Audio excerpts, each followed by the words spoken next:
తూర్పుగోదావరి జిల్లా రాయవరం మండలం కుర్మాపురంలో శుక్రవారం పులి సంచారం తీవ్ర కలకలం రేపింది. ఇక్కడ ఓ పాడుబడిన ఇంట్లోకి పులి చొరబడ్డాన్ని స్థానికులు గుర్తించారు. సమాచారం అందుకున్న పోలీసులు ఘటనా స్థలానికి చేరుకుని పులి అడుగుజాడలను ధృవీకరించారు. అటవీశాఖ అధికారులు రంగంలోకి దిగి పులిని బంధించేందుకు ప్రయత్నిస్తున్నారు. ప్రజలు అప్రమత్తంగా ఉండాలని పోలీసులు హెచ్చరించారు. పులి ఉందండి. ఇక్కడికి వచ్చింది కూరమాపన గ్రామం. ఒక పాడుబడి ఇంట్లో ఉంది. సేనంబడి అడుగులు వస్తే అడుగులంబడ చూస్తే వెళ్ళాం. గాండ్రి నుంచి మీద పడిందండి. ఉంది పులి ఉంది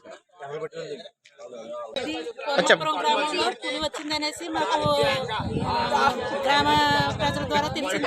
అయితే మేము చేనులోకి వెళ్ళి పులి అడుగులు చూడడానికి వెళ్ళాము. అడుగులు చూసి సందర్భంలో పులి చివరి నైట్ భోజనం చేసి ఉంటుంది. అది అందువల్ల బాగా నేర్చుకుంటుపోయి నడిచి వచ్చి ఊరి చివర ఒక పాడైపోయిన ఇల్లు ఉంటే కనుక ఆ ఇంట్లో పులి అక్కడే పడుకుని ఉన్నది.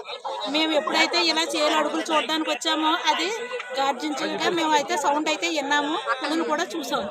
రెస్క్యూ టీం అయితే కనుక వచ్చింది పులిని పట్టుకోవడానికి.